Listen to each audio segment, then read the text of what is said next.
दीवार ड्रामे में सादिया ने हमजा के साथ अपने रिश्ते को आखिरकार कबूल कर ही लिया। जिस कदर हमजा ने सादिया और उसकी बेटी अबीहा को प्यार दिया, उसी प्यार के बदले में सादिया के दिल में मोहब्बत अब हमजा के लिए जाग चुकी थी। इसीलिए सादिया हमजा के साथ मोहब्बत का इजहार करते हुए कह देगी, मैंने अपनी जिंदगी में आखिरी मर्द इबरार को समझा था, मगर मुझे नहीं पता तुम इस कदर मुझे प्यार करोगे। मुझे भी अब तुम पे पसंद आ गई हूँ। ये बात सुनकर तो हमजा खुश हो चुका था। दूसरी तरफ अब शारिक अपनी बीवी नाजरीन के हर मशवरे को अच्छा समझने लगा था, लेकिन शारिक अपने भाई बलाल और गुड़िया बाजी के सामने अब मुंह नहीं खोल सकता था, क्योंकि शारिक बहुत ज़्यादा लालची था। वो जानता था अगर जिसके सामने भी वो बात करेगा, सारे बहन भाई विरासत की बात करेंगे। इसी वजह से शारिक की सारी प्लानिंग धरी की धरी रह गई, क्योंकि अब गुड़िया बाजी ने भी शारिक से कह दिया कि इस घर में जितना तुम्हारा हक है उतना हमारा भी है, हम भी इस घर के वारिस हैं।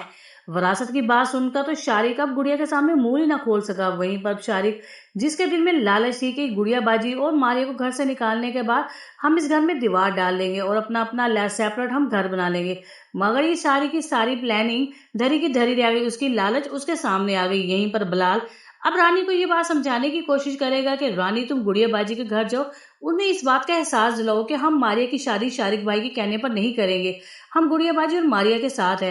रानी जब अपने शोर बलाल की ये बात सुनेगी तो वह समझ जाएगी कि बलाल लालची इंसान है, इसीलिए मुझे गुड़िया बाजी के सामने बलाल का अच्छा करने के लिए सारा दिखावा कर रहा है, ताकि गुड़िया बाजी एक बार फिर बलाल को अच्छा सा जाने और उसकी अमीरी देखकर उसे पैसे बटोरे। यहाँ पर रानी भी बलाल की हकीकत को अच्छे तरीके से अब समझ चुकी थी, इसलिए रानी बिल्कुल भी नहीं गुड़िया बाजी के घर जाकर मारिया की तारीफ करेगी, क्योंकि वह जानती है एक बार फिर बलाल सीधा हो गया, गुड़िया बाजी के पैसे खाने की कोशिश करेगा। जो जॉब वो करना शुरू है उस जॉब से भी हाथ धो बैठेगा।